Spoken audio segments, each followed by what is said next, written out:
Courtney, I was on the Ark today with Carter, and we caught such a cool BWO hatch right at the takeout dinner tent. Oh yeah. Oh, it was insane. We were catching on dries, nymphs, and streamers, and it was just. Were you guys getting content? Were you being content individuals? Yep, we were getting all contenty, and that's so contenty of you. I was about to make fun. I don't know if you're actually drinking one. I was like, were you drinking White Claws? Well, Topo Chico. I knew our company, I will boot you. Are you really sitting there drinking a White Claw? Both of you? White Claw. This is actually a Topo Chico margarita. This is a ranch water. Is basically none of that White Claw bullshit. Yeah. Thank you. I'm okay with that. They're disgusting now. Very played out. Now. Unpopular opinion. I do not like White Claws. There goes that sponsorship. Yeah, I'm noting that for a future. I will shut this podcast down if you guys accept the White Claw one. I will absolutely walk away. I'm gonna order install shirts. What's the account again? I hate you. I hate you. It's like I don't have a beer in my fridge. It's all whiskey. So I mean, it's just there. You go. You're gonna go all out. Yeah. Sorry. Yeah. If I ever show up with a White Claw, feel free to boot me out of this whole situation. Absolutely, 100%. It's in the contract. Oh, Lance, I won't wait that long. I'll boot you out before that. Thanks, Gary. I'm glad you got my back, man. Right on it. Yeah. Lance, where is that fancy stone wall? Is this in your house? Yeah. This is just a tapestry, but we're really not impressive. Doesn't it look good? It's like dungeon-esque. Yeah. But fly fishing. Yeah, it's like in other words, handcuffs on the wall would be all right. I was gonna say if he starts pulling out like handcuffs and stuff. Should I get a sign that says "My Sex Dungeon"? Maybe that'll play out. Do you try a lot of fornication I think if you do that, you don't have one. Yeah, I think if you do that, we're gonna have to post on a different website. Oh, fair enough. All right. Okay. Well, maybe I'll do a little like on-off neon sign or something like that. Oh, there you go. 50 Shades of the Rusty Trumper. Yes. I think we need Dave Ammons to write that book. One of our previous podcast guests. Oh, that'd be beautiful. Yeah. So as you could tell, we're like really laid back and super unorganized because I'm sitting here adjusting cameras. That's good because I was running super late from work today and I am 0% organized. Lance, oh my God, I have a dog. Sorry. Lance sent me the email last night because I didn't get it. So I was like, oh, there's questions. Great. Okay. Oh, dude, we'll just roll. And I'm just going to let you know, we're not even going to really go off the questions anyway. Good. Yeah. They're just conversation starters. I think we've had, a good run of podcasts that have been kind of off script and just solid conversations about They always go better that way. Yeah.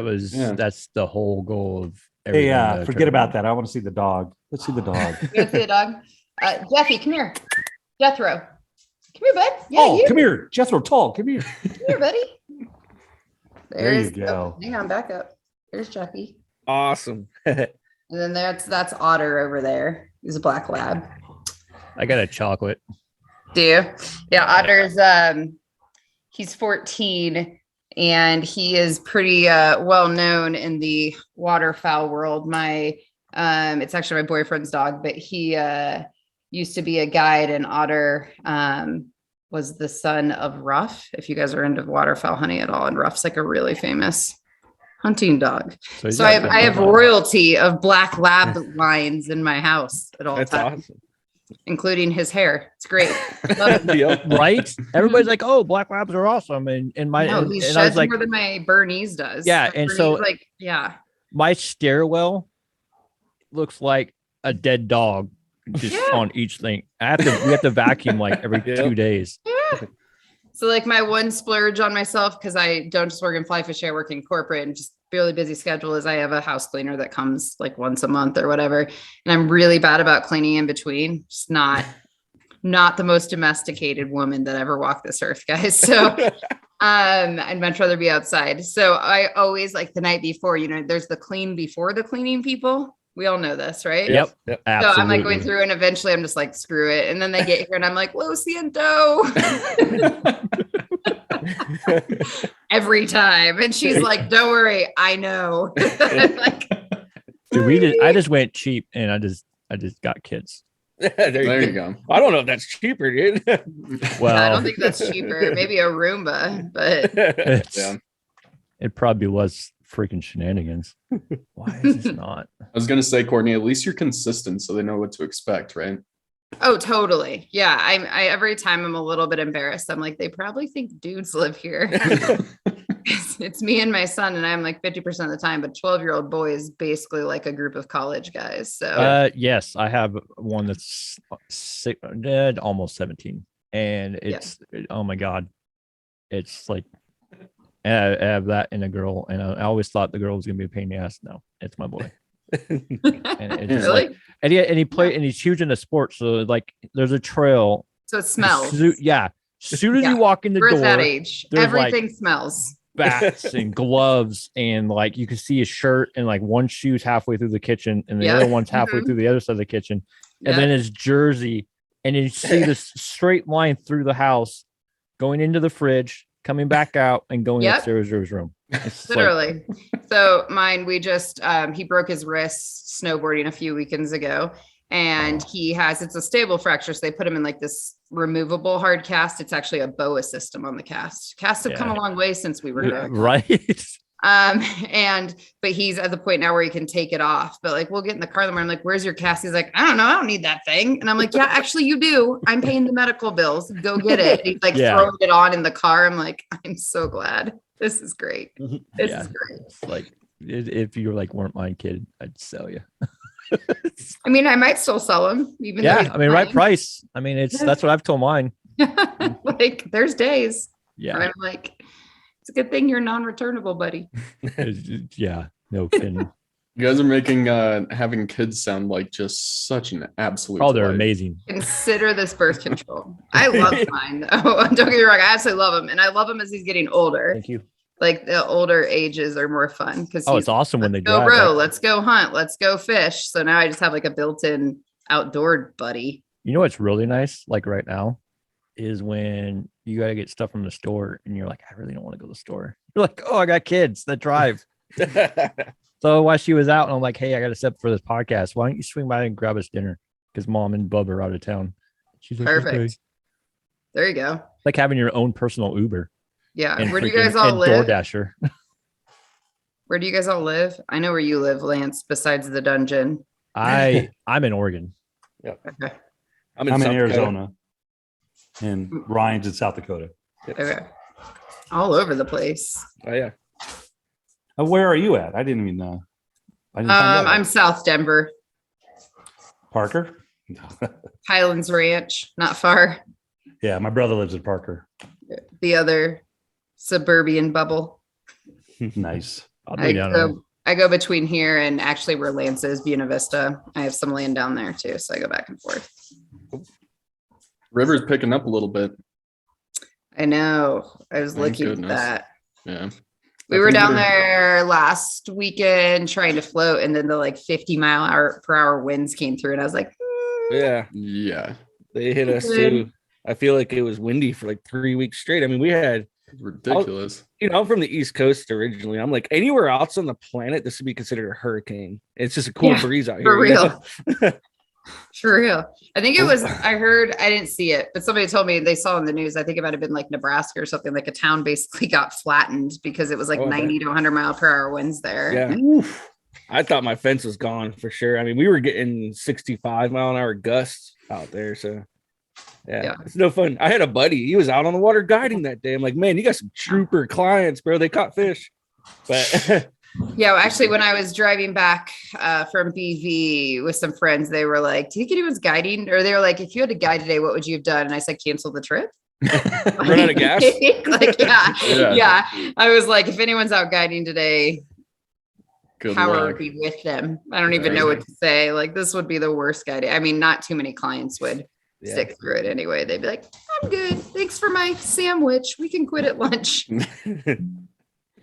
I think we're gonna get out and float this Saturday. We're doing some lower float from where our last float was, Courtney. I think it's what was it, Trailhead to Texas Creek, something like that.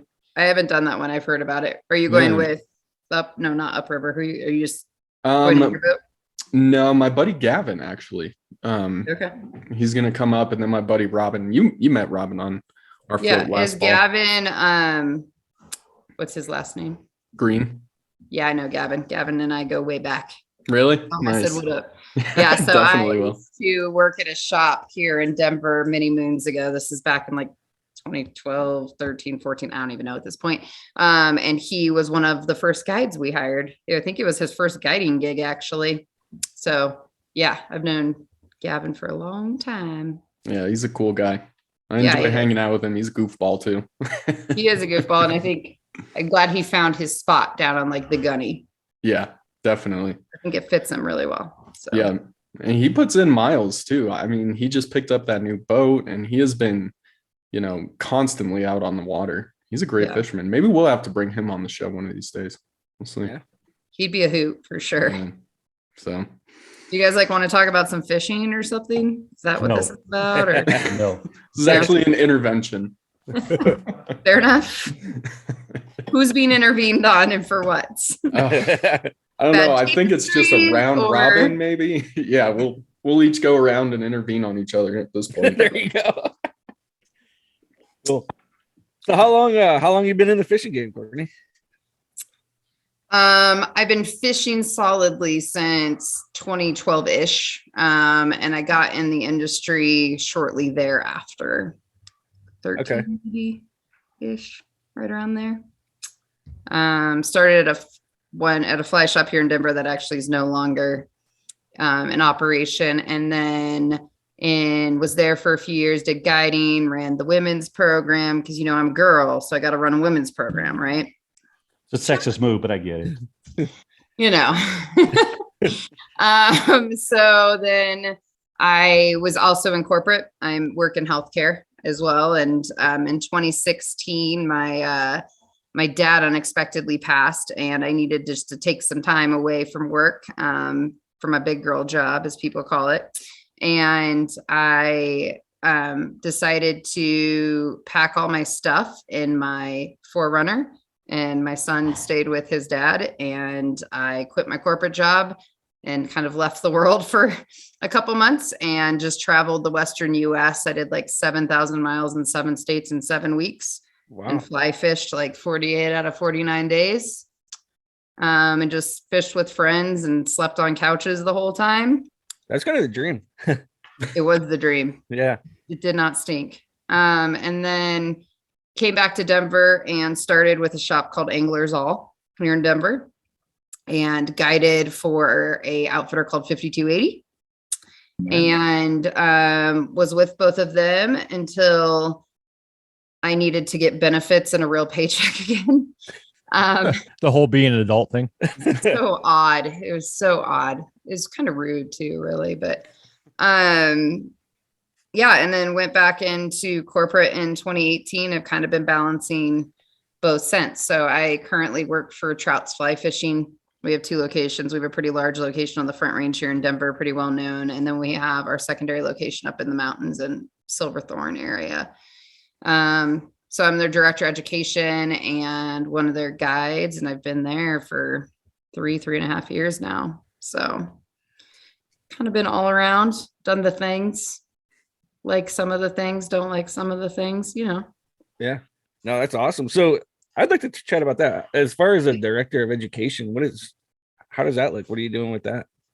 So it varies a little bit. So when I first started, the goal was really like to build upon the education program from what it was to really what it is now. So I kind of, worked with the shop and the guys in the shop and took my own latitude too and built out the program. So we have classes, everything from classroom classes weekly in the shop to on the water schools and events and rowing guide school, 2-day schools. And then we go into specialty schools. So streamer, nymph, Euro, all that kind of stuff, dry fly.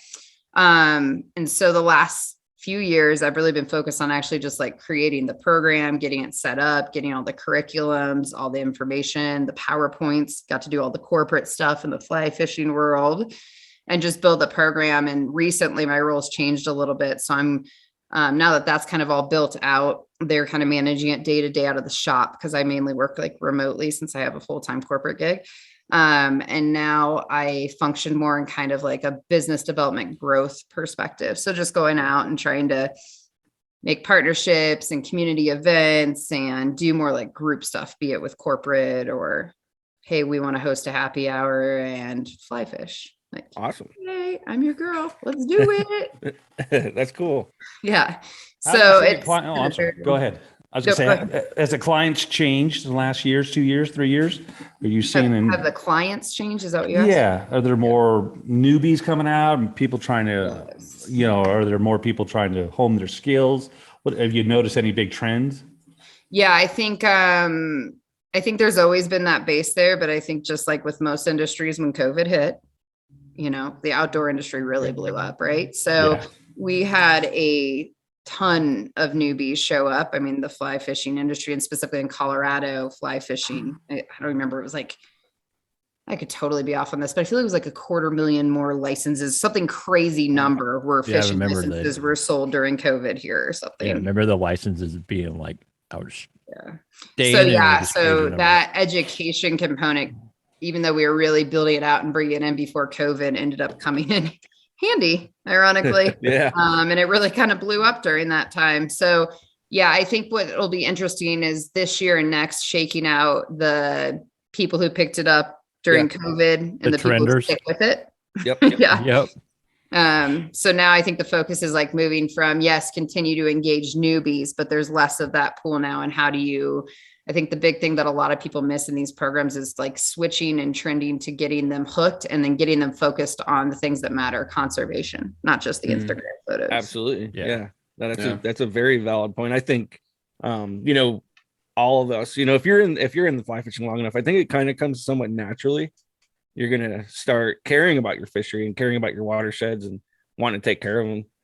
Yeah. So that's awesome. Yeah. I mean, just even the degree, like the more I've gotten down where Lance lives and gotten involved in that valley and the Arkansas River, I mean, all the way down to a tailwater like that, understanding why they release flows when they do for what and how that's affecting things and how you can get involved to try to help advocate for when they're releasing flows or when they're turning flows off, even down to those type of details. It all matters.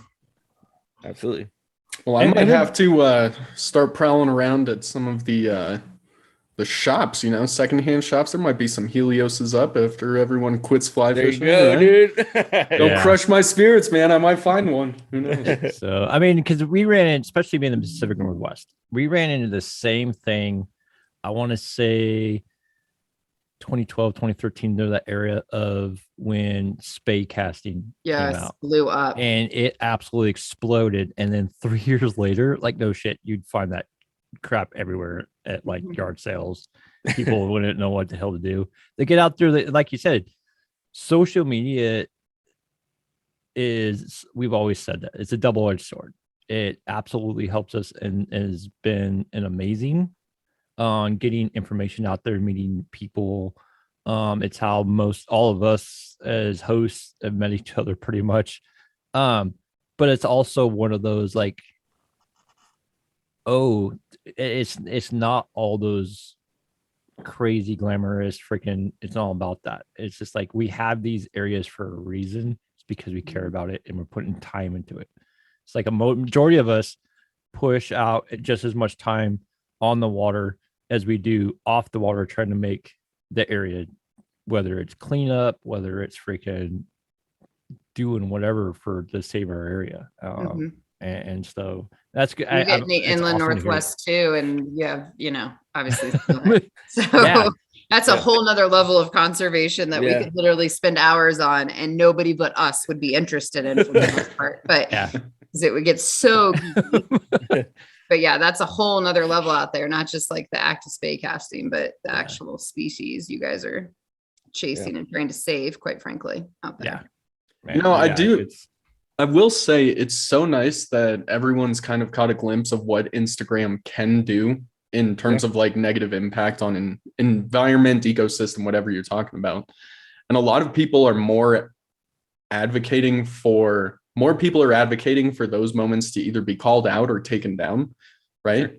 And I think that's in our current society one of the easiest and most effective ways to get through to people. And now I'm not advocating for people to attack each other, but at the same time, respect for our lands goes a long way, and that's going to go a ton, further than if you were to just sit there and not say anything about it, right? I just think it's important that all of us recognize, the impact that we have, and the fact that it's okay to not take a picture of a fish sometimes, right? Well, it's like me. I get crap all the time, but I've literally Ryan, like a year and a half now, walked away from social media. Yeah. And it's freaking phenomenal. Yeah. But I miss it. I miss the connections I had. I think people, always make fun of the people who are like, I took a break from social media. But the reality is, like, the few times I have, maybe sometimes just because life's busy and I don't have time to focus on it, to be honest, I literally notice a psychological difference in myself. For sure. 100%. And it's crazy. But I literally notice like chemical brain shift in what I'm focusing on, where I'm focused, how present I am, even just like my daily streaming thoughts of positive, negative, whatever it may be. Yep. It is definitely an interesting world. Yeah, it's because I was big. I was trying to be, I fired off like, oh, I want to get the sponsorships and all this. And now I post every once in a while just to let people know I'm still alive. And it's just, it's an addiction if people let it be. Yeah, no, it's crazy, man. I'm taking a social media communications class right now for my degree, and it's very interesting class. It kind of puts light on things that that I kind of had feelings about anyway, but it kind of puts the data behind that. Me and Rob were talking about that the other day, but without getting all that, could be a whole conversation within itself. But I think like you're saying, Lance, I think it's an excellent form of communication to get conservation information out there as well. It's everyone's on it for the most part, right? With the exception of Rob. So everyone's on social media. You can use it to push out conservation efforts for sure. And if you're out there and you're picking up trash on the water and you're taking pictures of it and you're just letting the people in your area know, hey, I did it. Well, maybe someone else sees you and they're like, hey, you know what? If he does it, I'm gonna do it. Or I'm just not gonna leave my empty beer cans out there in the first place. Yeah, sink that shit to the bottom. Don't do that.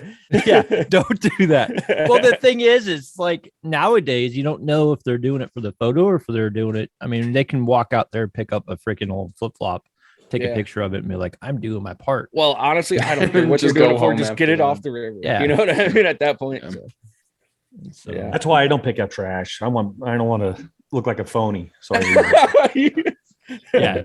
Hey, look at all that garbage. Somebody sucks. You're just staying the true. real me just doesn't care. So I want to be very authentic. And not no. I care. I'm just pissed. I'm just not doing anything about it. That's for Rob and the other guy to get. I hope Lance is out here soon. Look at this mess. Yeah. He'll send his text out. Hey guys, I seen a bunch of trash on this river. So go get it. He'll send us pictures of the trash, but he won't pick it up. I won't add to it either, though. I don't want you to think I'm that way. What a gentleman. What a gentleman. He'd be that guy that would post a pic and be like, you guys should really clean this up. Yeah. With the pin drop so you know where it's at. You guys come here. Yeah. So, Courtney, I've had the pleasure of fishing with you a couple of times, and we always have outrageous fun.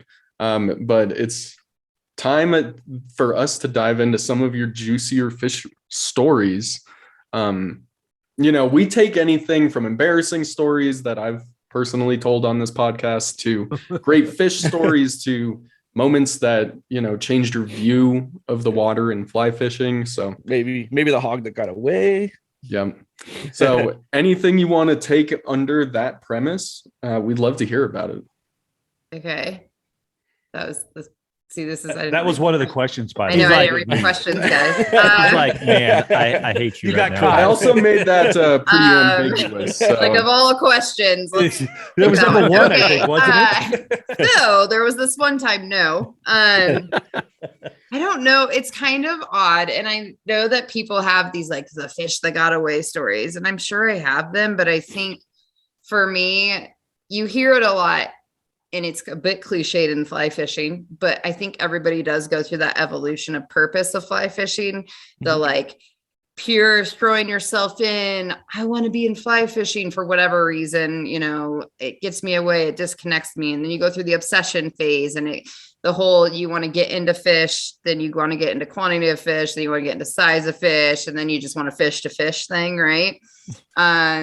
So I think, I'm well through that continuum at this point. And so I fish to fish. I mean, Lance, we were talking about not taking pictures a couple minutes ago. I think last time you and I went out, I caught a couple of fish. You're like, you want a picture? No, I'm good. I'm just gonna put it back. Like I just like at that phase. So it's so much more for me than now at this point than the fish that got away. So I'm sure if I really sat down hard and thought about it I'm sure there's a couple, but they just don't stick out anymore, because when I look back, I'm like, yeah, I remember that one time that like Lance, you and I were out and Skylar was there and you got out to pee and you had to sit in the bushes to hide from the other raft. And then Skylar called you out of the bushes after peeing in her Australian accent. Like, that's what I remember from that day, dude. Yeah, that's a great fish story, by the way. Yeah, that's a great. We are story. Definitely making that a short. No, that's what we wanted. He's You nailed that one. So hard because I'm totally telling a true story, guys. It's totally true. Those are the best. Yeah.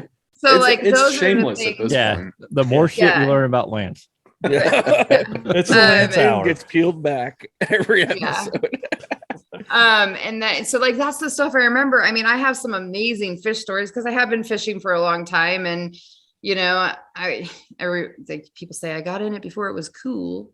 So I've kind of always been in it for the fishing, right? To some extent. And I've been very fortunate I've been in BC and caught, massive trout. And I've been, I've caught a massive steelhead. Like, I've done all these cool things. And I do remember those fish, don't get me wrong.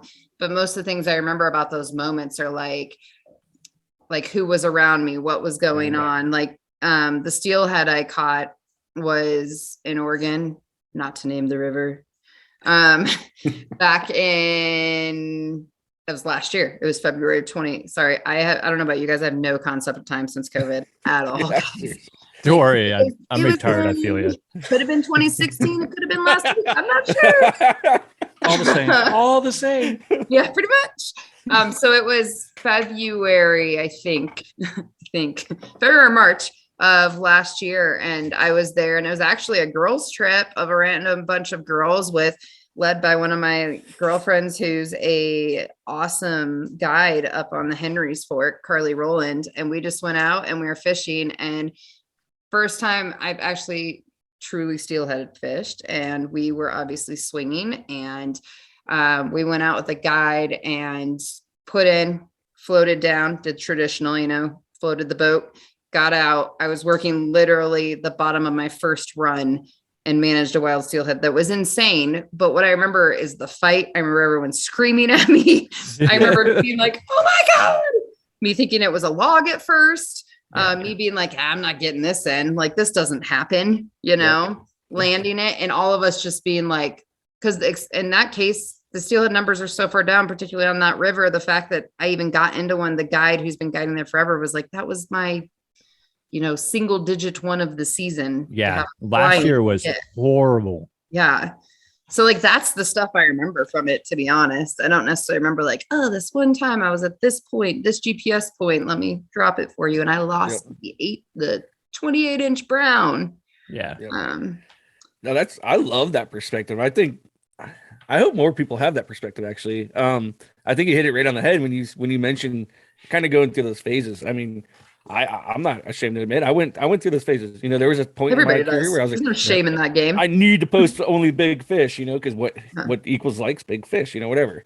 But then, I got to the point where I'm like, I'm cool. Like, I'll go out and catch, a couple small little browns right downtown here and be just as happy as I would be with any other big fish that I caught. And like you said, it's those, I mean, I haven't been on a trip, like a dude's trip in a long time, but because you didn't want to go. Well, we actually, invited it was a good you. move not going. Can I be a dude? Can I be a dude? Absolutely. It's 2022. I can be whatever I want. So can I be a dude? Yeah. Absolutely. Everyone can be dudes. Lance was And, Be gonna be invited sick on the next week. trip. Yeah, I'm even considered a dude under Gary's standards. I'm gonna say if anybody makes by it much, but here yes, in yes. August, Gary can contest. I'm going back to Yamsy in August. So There you What? We are going where? I mean, if you show up, go. and so But Why it's those memories August? of those times, though. You know what I mean? Yeah, It's like, for sure. We were, drinking You guys beers, time wanna- flies in the hotel room. It was awesome. I remember Yeah. those conversations. So Start being that's nice cool. to I'm Rob. so happy you You brought guys that wanna up. go. Yeah, I think like also last year, I went to Baja for the first time to chase roosters. Not a chance in fucking hell I was going to get a rooster. We were going offshore. We were running up and down the beach. Not even the right time, whatever. I went with a couple of girlfriends who were at the time doing a film. And then like the Howler crew happened to be down there and a bunch of other people I knew. And I remember me driving my 4-door rental car onto the beach and getting stuck and us having to dig it out. There's stories for days from That's that awesome. trip, but like, not just because I didn't catch a rooster, like that's the stuff that I remember. I remember sitting on the beach with some of my guy friends and the crew we were with, and like us just sitting there like with beer because there were no fish, just like fellowshipping, for lack of a better description. And it was a freaking blast. I think now fishing is my conduit to chase experiences. if that makes absolutely sense. that's where I'm at, especially now that I walked away from social media. I'm realizing that I'm enjoying the environment more than the actual fish most of the time. Mhm. And the fish is just like, okay, cool, I caught one. And it really, honestly, I mean, unless you're chasing like steel, it's, to me, it's having and being able to share that experience, or even just being by myself. I mean, because you've seen how Oregon is. I mean, even up where you guys are, you get out there and there's nobody around, and it's just absolutely just take the time. We don't really have that in Colorado because everybody Well, descended on everybody's Colorado. together. Yeah. I know what you mean. Yeah. Dream about it. You've seen it in movies. Yeah. And so, and it's just like, and especially, I don't know, did you fly into Oregon or did you drive over? No, flew into Portland and then drove from there. Oh, well, Stayed with some one, I friends in Portland and then apologize. drove. Dude, it was crazy. So offshoot story, because I'm really good at those guys. I used to live in Washington and then I moved to Alaska before I moved back to Denver. And my now ex-husband's actually from Washington. So I spent a ton of time in that area. And we used to go down to Portland when we lived in Spokane for a little bit and then Seattle. And we used to go down to Portland, just like visit and do that stuff. And so I have a couple of friends who live in Portland. So I flew in like a day or two early to hang out with them and stay at their place. And they're like driving me from the airport through town and the camps and stuff. And then the stuff that they had set up downtown to accommodate the camps, like the tiny house villages that were parking lots. And I know it was all related to like, a lot of it was related to the drug approvals. Oh, I'd say it's been a 3 year so shit sad. show. It is, because I mean, the bad thing is I've never a freaking city person. I live out in the country and I hate people. I mean, it just, but in Portland, I think the right way is you don't prefer people. You don't hate anybody. You don't prefer them. Yeah, hate fair strong. Strong. But Portland, and especially back in the day, and you were able to see it, Portland used to be beautiful. Mhm. I mean, it was absolutely so cool. I didn't mind driving through it. I mean, the architecture was outstanding. The parks were awesome. And the it's people just were less weird, so they were cool. Yeah. I mean, they were a cool weird. And it was like one of those. And it's just like now it's like, okay, I mean, as you can tell, I like pew-pews, but it's like, where is my freaking like sidearm or something just to drive through there? And for real. Like, and I go out of my Seattle's way. the same way now too. When I fly there for business or whatever. So did you fish the Yakima while you're over there? No, I didn't. Have you ever fished the Yakima? No. Oh my! Did you have to embarrass me on a podcast that you invited me on? Oh, dude! We for about 3 years. But I heard that I'm a dude, and so I think we all made that. Absolutely, we'll have to make a trip to Yakima. We're making a trip. Dude's trip. And so we'll do it. We'll do it right before we'll see if we can do it before like the flip flop, and then see if we can get some pigs in. And so Yakima is really good. I'm chasing the experience, not the pigs, though. Okay. Oh yeah, and so the floats are awesome. lots of shit talking, so it works out really well. Well, that's perfect because that's a lot of times why I have to hang out with dudes so much because my shit talking is so prime that I tend to offend people. So I've always been in these positions, be it hunting, fishing, corporate, where I'm the girl in the room and I have to keep up with the guys who are often a decade and a half plus older than me. And the only way you can sometimes bond or connect with them is like, no, I got this. Like, we're good. Yeah. Hold for a second, please. Watch you need this a shit. corner. You need a protected space. Glad we set our precedent. So, I mean, I'm the one that always hits up and goes off the rails a little bit and asks different questions. Yeah. Go for it. And so, as a female coming up in the fly fishing industry, Yes. what kind of like, obviously it's been a shit show. I mean, it's just, I mean, regardless. And it's just like, especially being in somebody, like you said, being in the industry and being into fishing before it was cool. Yeah. How was it coming up, and then is it now for somebody that might be getting in the industry and not understand why the women out there right now are, hey, we're getting into this, and why they're kind of trying to push to say, hey, we do have a place here. And so because guys like me, I look at it, I don't care about anything. If you can fish, let's go. I don't care if you're male or female. And it's just like, that's how I've always looked at it. But there's people coming in that might try to stand behind it and not understand it. Yeah. So why they're standing behind it. I think I do have, there's a small relative to the numbers today. Let me preface that. Group of women who have kind of that unique perspective or experience that I do. And some of them are even more developed than my experience. But I get this question a lot, and I think it's totally a fair question.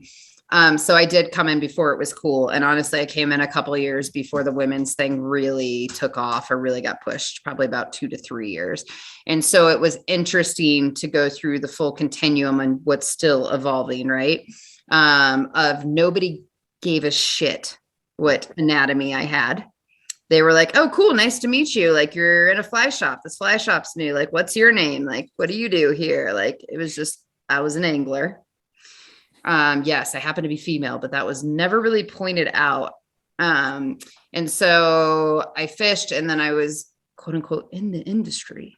And, I just worked with everybody. But then what happened was the women's thing started blowing up, and naturally as a woman, and some by my own doing, looking back, hindsight's always 2020, right? So some of it's probably just by my own doing of not knowing better.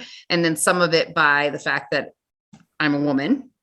I suddenly started, everywhere I worked, they wanted to shove me into this. We need you to do a women's program. We need you to bring the women to the shop. We need you to make the women comfortable.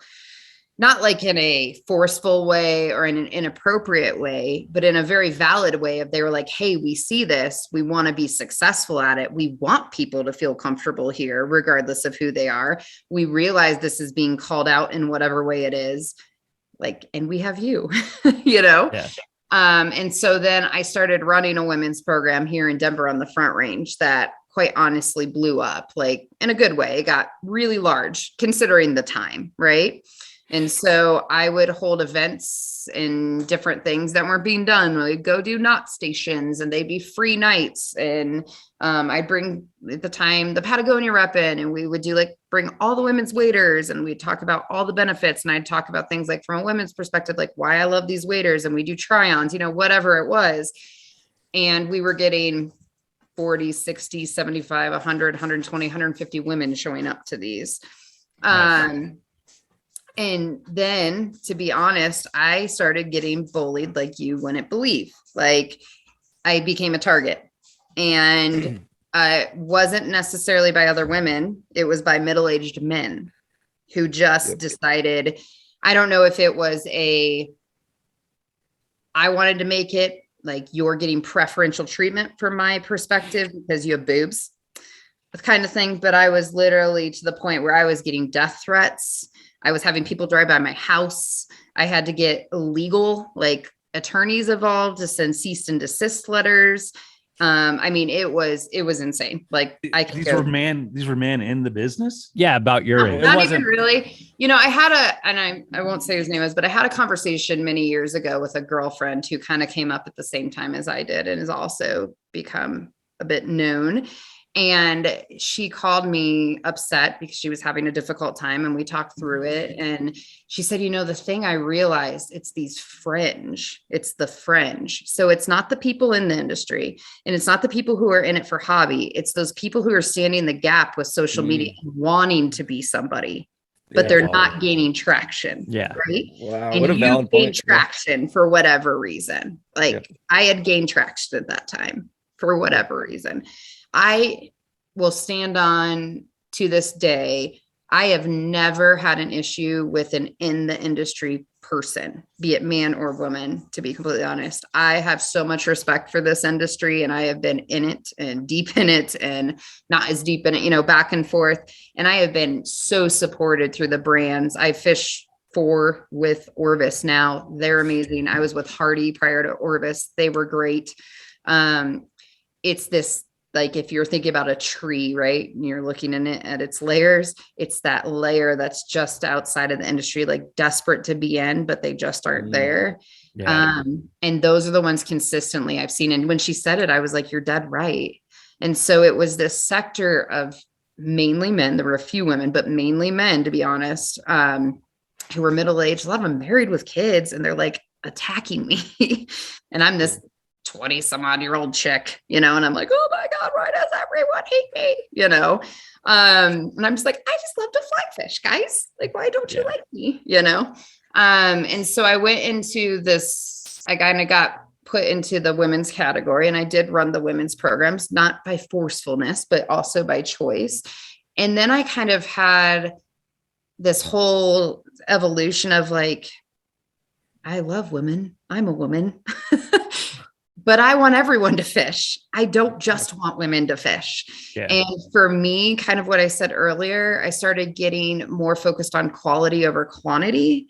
And I started getting really hyper focused on, I care about everyone, but I care from my influence perspective about the people who want to care. Right.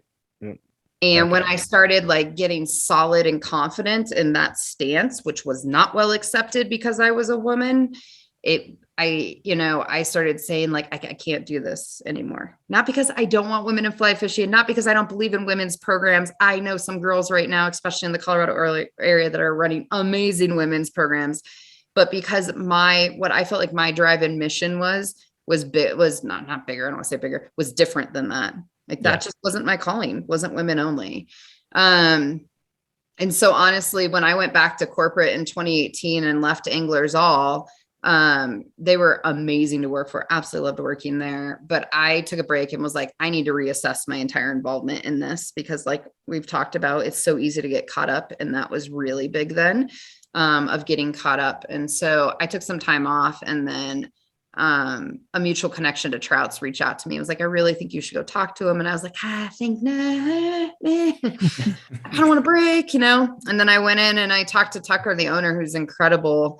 It's an incredible shop. And we talked, I think 2 or 3 times. And he was like, I don't really have a position, but like, what do you want to do? And I was like, I want to educate. Like, I'm a physical therapist by background. So that's actually like literally my job in healthcare, is I teach and I root cause, and I teach people for sustainability, like care for their body, health. And like, that's what I'm passionate about. I want to apply it in fly fishing. And he was like, would you be interested in running our education program? Like, we've been trying to grow it. And I was like, yes.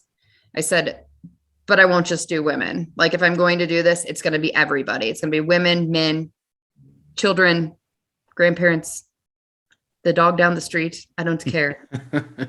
And he was like, perfect. So I'd still do women's events. Like, I do them once a quarter through Trouts. We have a women's or fly program. Naturally, I run it, 0 issues. Absolutely love it. Have a blast every time. But I just didn't want that to be my sole identity anymore.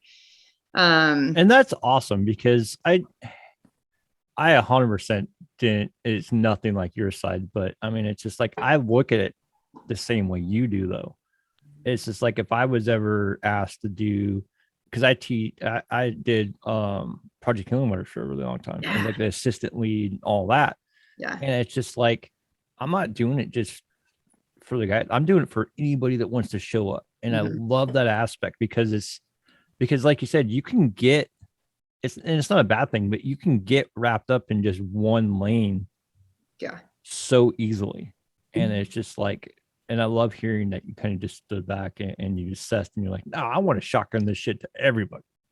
Yeah, And exactly. I actually got a message on Instagram a few months ago because I was running a women's program, and the message said, I don't understand why you're doing this. You hate women. I was literally like, I'm like, no okay, basis. first of all, I'm or looking at the anything. time on the message and I'm like, wow, like my advertisement of my Women Are Fly Night, which also states that it's open to all, because I have a lot of significant others that come with their girlfriends, wives, some of them because I think the girlfriend's like, hey, come with me. And other ones just because they're like, hey, I had Heather Hodson in my last one. They're like, hey, I want to hear what Heather has to say, you know? And I'm like, come. Like, please come. It's me and all the guys from the shop are going to be there. You're not going to be the only guy there, you know? But yeah, I looked at it. I'm like, I'm sorry that kept you up at night. But secondly, Stop stewing on it. Damn. Like, seriously, like, no, let me be clear. I don't hate women. My call wasn't just for that area only. Like, I just wanted to impact whoever wants to be impacted and wants to learn. That's it. I don't care. What sex was that person that wrote that to you, male or female? It was a female. Yeah. Interesting. What the hell? So yeah, and just real quick, Ryan, before we keep going with this, I just want to interject the thought that, you know, Courtney, you've put in that work to, you know, further expand not only the awareness of fly fishing through, you know, regardless of your background or gender, you are focused on the education. And this is just the beginning for so many people too, because the more I talk to people, the more I hear I'm interested in fly fishing. And then my friend gets interested in fly fishing. And it's this really, it's kind of like this viral, you know, attraction to getting outside now because so many people see it through social media. And the more people that enter this field that all of us like to enjoy, as well as, you know, countless others, the more we have to be positive, educational, and advocate for the right things too, right? So this kind of ties everything that we've talked about into the idea that we have to be solid, responsible, aware anglers, regardless of your background.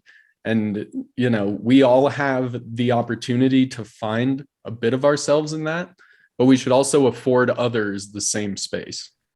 That's just, just my thought on that. And I think, you know, I was having this conversation with somebody else. I think it was at the fly fishing show this year. And I was like, there's nothing wrong with the people who feel called, like, I want to help women. Like, that is my passion. I was like, but it takes multiple of us having different callings. Like, my calling doesn't have to be what everyone's dictated to me because this is the press or the thing that's getting focused now. Like, I don't have to bend to that call and be flexible to that call. I can maybe bring that call into my calling, right? And how I want to impact, but I don't have to switch my role and solely focus on this call over here because it's, you know, what's getting attention right now, right? Yeah. I can include it and still have the same positive intent and impact with it included. And then we really can call it inclusivity. Yep. So I had my question. You brought up some very, very interesting information, you know, during that conversation. One of the questions in my head. So, from your personal opinion, I think we can all agree that, you know, when the women's thing came out into the fly fishing industry, it was much needed, or, you know, it kind of opened the door for that inclusiveness, right? Do you think, just in your personal opinion, it may have kind of divided by opening that door, maybe creating separation at all? And what do you think the future of that looks like?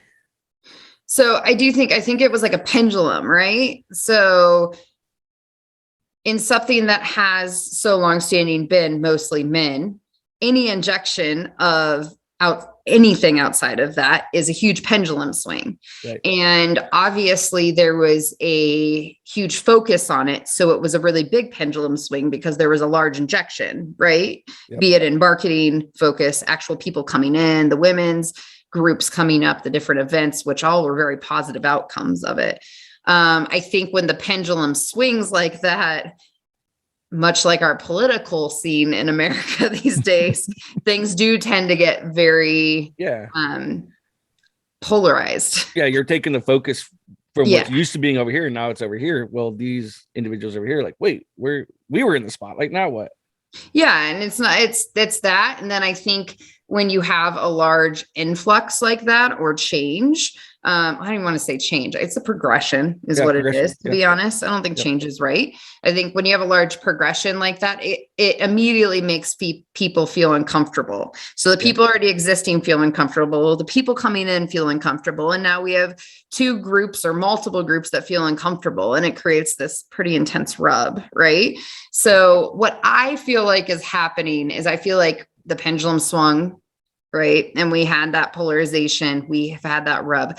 I do personally feel like that pendulum's starting to slowly swing back. I do feel like in day to day, regardless of how you manage your content on social media by unfollowing, following, I try to keep my following definitely more focused on things I'm interested in, but still broad in relation, because I really use my Instagram and stuff just for fly fishing. There's not much personal in there. So, of all the accounts I follow, I do feel like I'm seeing more come through my feed. And as I seek information out, I seek things out just even in my job as education. And I'm trying to keep up with trends and like where we may be missing things, where opportunity areas, maybe where can we serve better. I do feel like I see people kind of starting to come back. Is it middle ground? No, but I do feel like some of the polarization has come down a little bit. Naturally, other things are going to inject themselves and it's going to be polarized in a third direction or a fourth direction, which of course is also happening, which is fine. But I also think that's how progression happens in our world. Yeah. To be honest, I don't think that America is a land of small changes. Typically in capitalistic society, it's like it's all or none and we're going in, you know?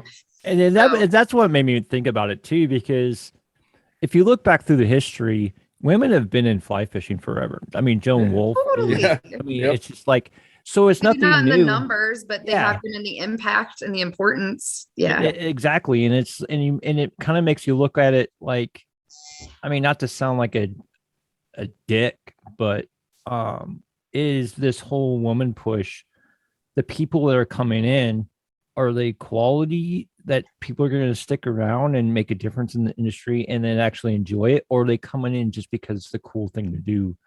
And I think the reality is it's probably both. Yeah. And I think the reality is that's kind of what I was talking about earlier, where I really wanted to focus on the opportunity to influence for longevity.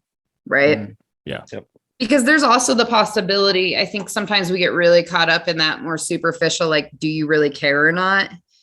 Well, maybe they do, or maybe they don't, but can I have a conversation with them, or can I come alongside them and make them care more?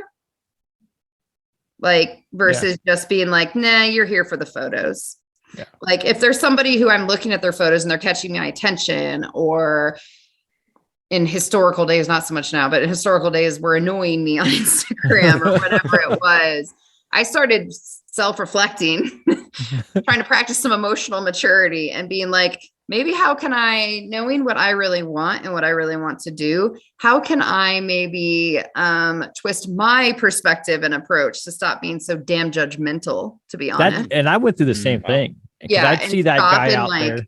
I started sending Instagram messages like, hey, I've been looking at your content. In my head, I'm like, I've been judging the shit out of you. Yeah. That's me and that's not you. Hey, like, tell me about yourself, or like ask a question about their photos, or if they're in Colorado, being like, guy or girl for that matter, to be honest, being like, hey, you ever want to fish together? Like, I always like to fish with people. I have a boat. I need 3 people, at least 2 to make it row. Yeah. You know, and I started like approaching it that way. And it was that whole, what you put out into the world is what you get back. And that's when I felt like even my life, from like the whole bullying and hitting rock bottom and people literally telling me I should go kill myself, my son should kill himself, like things like that. Yeah. Over fly fishing, guys. That's when I felt like my perspective changes, when I just took control of it and I stepped outside of the sitting in the hole. and getting caught in the hole, because that's what psychologically, you probably know this from your class. That's exactly what these social media platforms, they're made to create divide. They're made to For create polarization. Oh, Screw you, no. TikTok. Twitter's The amazing. algorithm mentally. That's Twitter's when things started amazing. to I think you're change. completely wrong there. Yeah, nothing but They're all joy positivity. and happiness. Yeah. Yeah. Twitter is the land of opportunity to voice your opinion, isn't it? Because Yeah, I went that through the people don't same thing. hesitate. I went through the same thing as judging people, and because I'm pretty close to Bend, and it's like you guys deal with this all. It's tours, and you'd always tell when the new guy comes out that really doesn't know what he's doing, and he looks like a walking advertisement for Sims, and you just laugh because you know some dude at the shop's like, oh, they got him. Yeah, he's taking an early day. He made his sales for that day. And it's just like that guy got beer money. Well done. And it's just like, oh God. And it's like, here we go. Here's another. Now I'm looking at it, like, especially being in healing waters, is sometimes that's these guys, they got to start somewhere. Yeah, But exactly. We all did. Yeah. We all did. Exactly. Yeah, And I it's have just like this guy just happened to start a little bit fancier than I did. Yeah. He's the guy that I wish I was. Yeah, You know, 'cause exactly. I was would've in saved a lot Cabela's of White money. River Waders. Yeah. Oh yeah. Oh, I was in neoprene. I went Wow. straight. Okay, trailer. first of all, neoprenes aren't that bad. They're quite warm, especially if you're in the Northwest. I wear them all winter to duck hunt. Not in the I used to Metolius judge River. them, and Yeah. now I'm like, yes, I'm in neoprenes. I bet you're so much warmer than me right now. It's like Congratulations. not in the Metolius River when it's like Yes, freaking like 38 degrees year exactly. round. Exactly. Yeah. And so, So- but yeah, now I'm the kind of guy that looks at him like, okay, cool. As somebody that has been fly fishing and in this world for more than 3 days, why don't I show this guy freaking what the amazing part of this stuff is, and see if I can't give him a cool start instead of just coming in and giving him the rep like Yeah. most of the shop. Like to me, I've had bad experience with shops walking in and they kind of look at me like, oh, you shouldn't even be in here, you can't afford to walk in the door. And then it's always, and it's ever since then, it's happened a couple times. Are you like, it's the beard, isn't it? Yeah. It's like I'm not I know, homeless. it's like Guess I I'm know not from buying the a other G4 side of the today. hill and all that, but it's just like, okay, how could have that changed if I would have walked in? Because I walked into a couple of shops there and they're like, how you doing? How can we help you? And that was a huge difference when I started Yeah, realizing for sure. I'm doing this to these guys on the water and I need to change that. And it's not in like I'm not going to go woman splain anyone. Yeah. I'm sure you guys are interested in mansplaining it to someone either. Like, just for me, it was literally just when I was walking down the river and there was another angler and I was by myself, or honestly, if I was in a group of people, I would just take the time to be like, hey, how's your day? Not to be like, what are you using? What size is it? What are you fishing? At least in Colorado, that's like a big deal just because of our fisheries. But, just to be like, hey, how are you? Like, how's it going? Like, saw you got a really couple good drifts through there. I don't know, random, but just like finding that connection point. And some people will just be like, it's good, thanks. And I'm just like, moving on. And other people are like, oh, it's been so good. Like, were you guys fishing? And all of a sudden I'm like, I have a new friend. Like, No, it's amazing. You can make friends. Like, I've met people on the water by doing the same thing, or somebody approaches me like, hey, dude, what's up, man? I was fishing that hole earlier. Are you doing any good? Like, nah, man, I had one come up or whatever. He's like, well, dude, check this out. This is what I was throwing. I had a couple hits or whatever. And I think it, like, just a simple conversation can open up a friendship just like that. Yeah. And be nice to people. Seriously. Right. The big backbone behind a lot of this kind of hearsay and chat that we always kind of discuss, in terms of social media, is the lack of communication between people. Like, you can judge someone's pictures all day and all night. You can see someone in your hole the minute you show up to the river and you're immediately judging them for being there. I'm going to flatten their tires when I go out in the parking lot.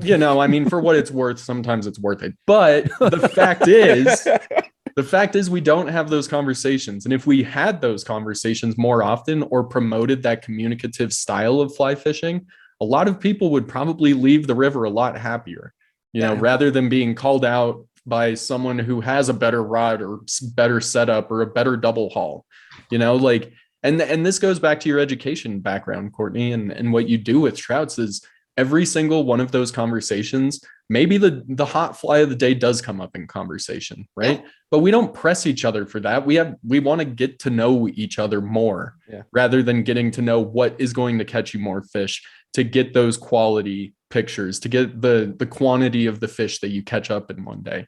You know, and this is maybe that fourth level you were talking about where you're fishing to fish. It's I'm chatting with other anglers to chat with other anglers because this feels comfortable and this is my place where I feel valued and I feel respected. And a lot of people should open that door a little bit more because they'll probably find a lot of cool people out, not only on the river, but in those fly shops too. Sure. And just in passing conversation. I think there's so much more to it that we could really explore and kind of lift up within the entirety of the community and the industry as well.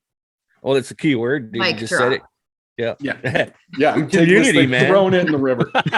Like it is community, dude. And that's what I personally love. That's why my passion is for fly fishing. Because, you know, it's super cliche, like, oh, it's more than a sport. It's a lifestyle type of thing. It really is though. It really is. You know what I mean? And, you know, you get into it and that's what you want to talk about. It's the people you want to be around. And the community, I think, in the fly fishing world, we've talked before about, most of us grew up, you know, with spinning rods in our hands, and it's a totally different world over there versus the fly fishing community, at least when I did it, and the area that I did it in. But, you know, if you see someone on the river, you could tell, right? Like that person's new, they're struggling. You know, it doesn't take but 10 minutes to walk up and like, hey, I would like to help you if you allow it. You know, some people don't want any help. They just want to learn on their own. And that's completely cool. But hey, here's a little tip. Check this out, you know, and just makes the world go around better, in my opinion. So yeah, I love that. And I think those conversations have led to a lot of our friendships, right? For sure. Obviously, as we've spoken, like social media and Instagram particularly can be double-edged swords, but as long as you hone the right side of that blade, then you're good. But I think unfortunately to this day, there's still a little bit of influence on the negative side of fly fishing, but I will agree with you, Courtney, as things sway in pendulums, it almost seems like negativity is being pushed out of fly fishing. I'm not grandiose claiming that by any means, because I know there's a lot of people who are still bullied on, you know, social media platforms, and it's totally unwarranted. But I like to think that by myself being a little bit more positive on social media, that someone else feels that good feeling and passes that on too. And it's not like some cheesy emotional thing. It's like, just be a damn good person, not only to your fellow humans, but to the fish too, right? Yeah. So well, that's what I think hashtag don't be a dick. Guys you're actually talking about society in the whole. I mean, just be a nice person, be nice to everybody. Yeah. Oh, by the way, we're fly fishermen. We'll be nice to each other too in the water. But our whole society ought to be that way. I think the social media, you know, I'm a little older. I'm not a fan of it. But you younger people are. And you guys have been brutal on there. I mean, I got nieces that are 20 years younger than I am. They're brutal because they're safe in their wherever they're at, whatever they're tightening. And it's just the nastiness is just tremendous there. And that's what's got to change. That's that pendulum that needs to swing back. It's either get off the keyboard or try to be nice on the keyboard. Just because you have an opinion doesn't mean we want to hear it. Yeah, I think right there, what you just said is the key. Yeah. And I've had that conversation with many people in my life, like, well, they deserved it. I'm like, I don't care. Like, why did you say it? Like, I'm going to challenge you on this. Like, it's always the thing of, if you weren't behind the computer and you were face to face, would you have said it? Or would you have done what your parents taught you, which is the golden rule? And if you have nothing nice to say nothing at all, or treat those as, well, no. Okay, then don't. Yeah. Not everybody needs your opinion. Your opinion also or wants to be right. Yeah. And that's the whole thing. Context, right? Through social media. There's no ownership or context. Yeah, it's crazy. Yeah. And the other thing I think about, you know, what's happening in fly fishing, and I've noticed it because I hang out with Adam, and Adam's 20 to 30 years younger than I am. He and I go fishing. And I can see the difference between when I started and where he's at. There's as we're older, we have more money. So that's why a lot of shops are catering to us. Yeah. When you're 30, 20, 30, you guys don't have that disposable income. You guys don't have it. That's why sometimes when you walk in, they blow you off. Say, no, you're not going to buy the new rod and reel. Unless you live in Denver, then it's all the 30-something tech people. Yeah. Well, that's what I was getting at.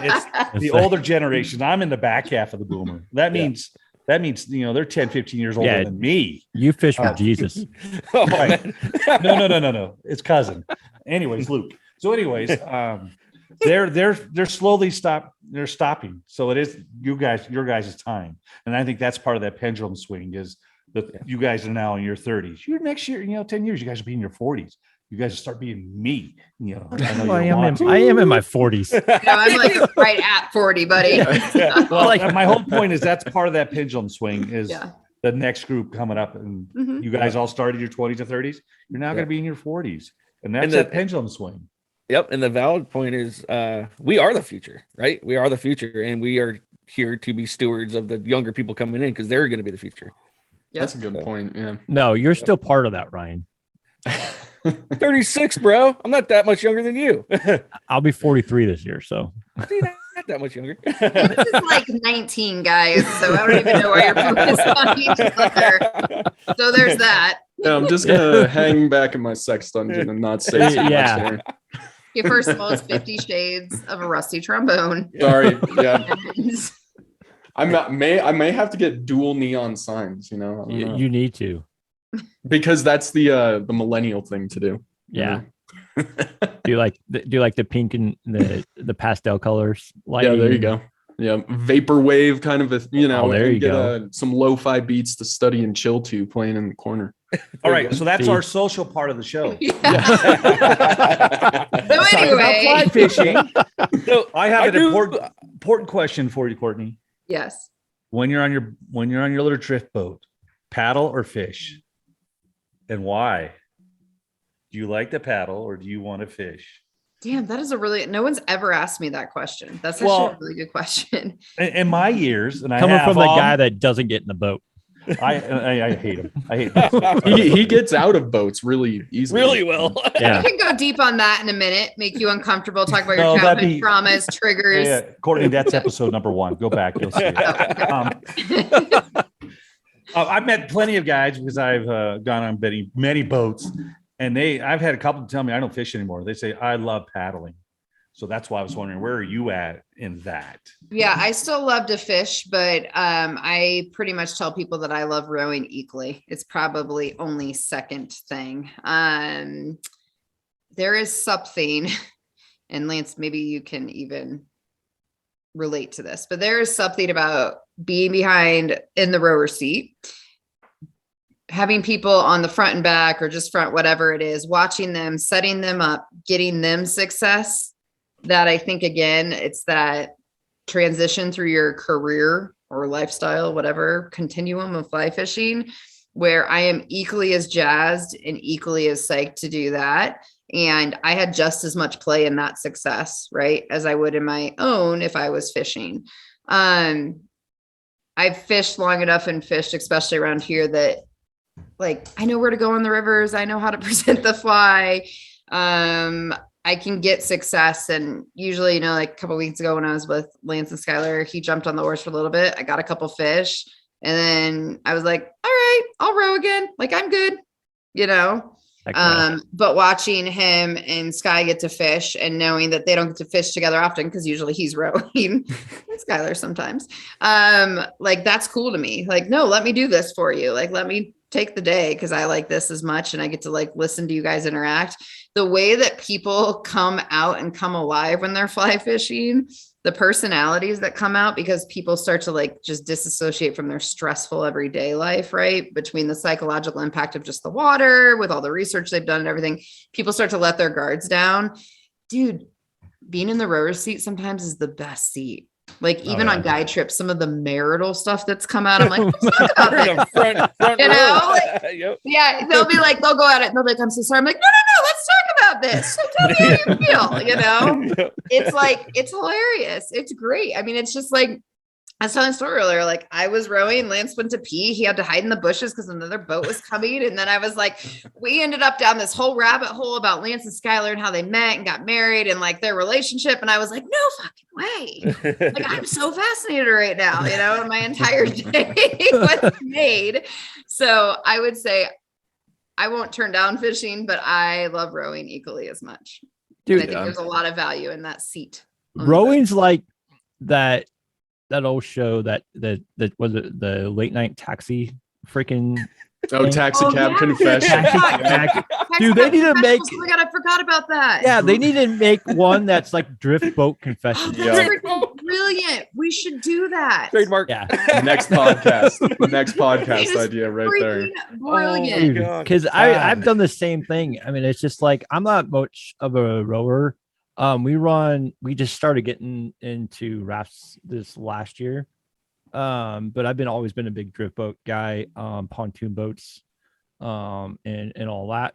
But being a rower and sitting back and watching either helping somebody and them not knowing it, like lining the boat up just right, or like their casts are just a little off. You can shift the boat just enough to where you can get in the hole, and it's just like they play such a big part. And I've gotten to that stage too where I enjoy watching people hook up more than me hooking up myself. Yep. And then helping them through that process, whether it's giving them the fly or talking them into it or rowing them into something. It's so cool. And that adrenaline is kind of like when I first started fly fishing, is now I get to see these guys and I'm like, oh, that is epic. Oh yeah. Well, and then, there's always the saying, if you're an angler and you catch a fish on a boat, it's not your fish, it's the boat's fish, right? Like it is teamwork from everyone, whether you're the hype man in the back, whether you're on the sticks, or whether you're, exactly. Yep. Like Oh, that you're is telling me another reason not to be on a drift boat. Yeah. He's like, my fish has to go to everybody. Jeez. That's a mic drop right there. Thank you. Gary's I not a think it's fan just, of like, camaraderie. it's another version of that experience thing in two formats. Like personally for me, once I started rowing, which I started rowing like 2014 or 15, and then I went to row school 2016, I think.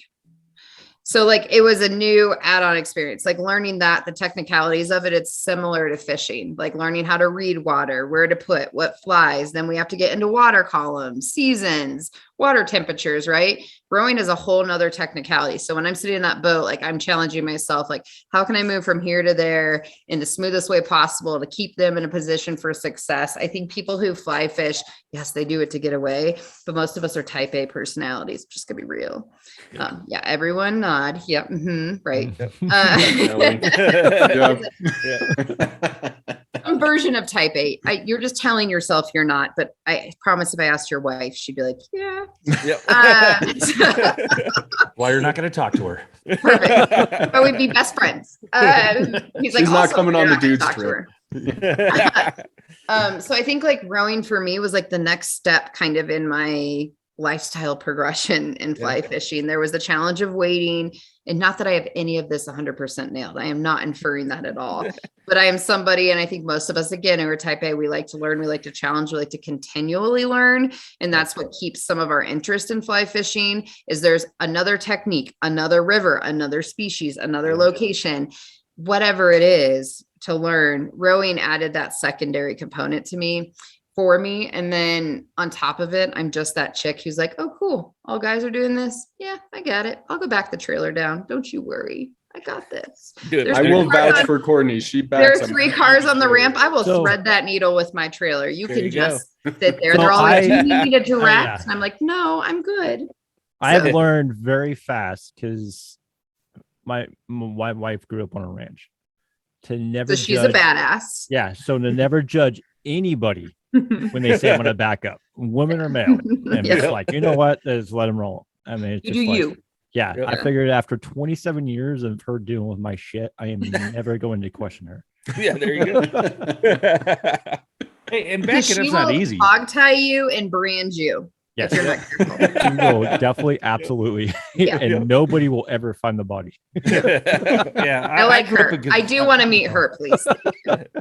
To say I grew up in construction doing that, and I drove a lot of big trucks, and back them up were easy. Then you get into fly fishing, you got these little 6-foot trailers with 3-foot that always sit You're like, 3 you just inches happen to look below over the your bed rail. shoulder, and all of a sudden you hit a bush. What the hell? They always sit 3 inches below the bed rail, and you can never see them until they're like in the mirror starting to jackknife. Well, when you hear, you hear the bush. What the Yeah. hell? Turn left. No, your other left. Your bumper Right crunching. means left and left means right, guys. Yep. Got this. Yep. Bottom of the steering wheel. That's what you hold. There you go. Good Yeah. stuff. Good stuff. Awesome.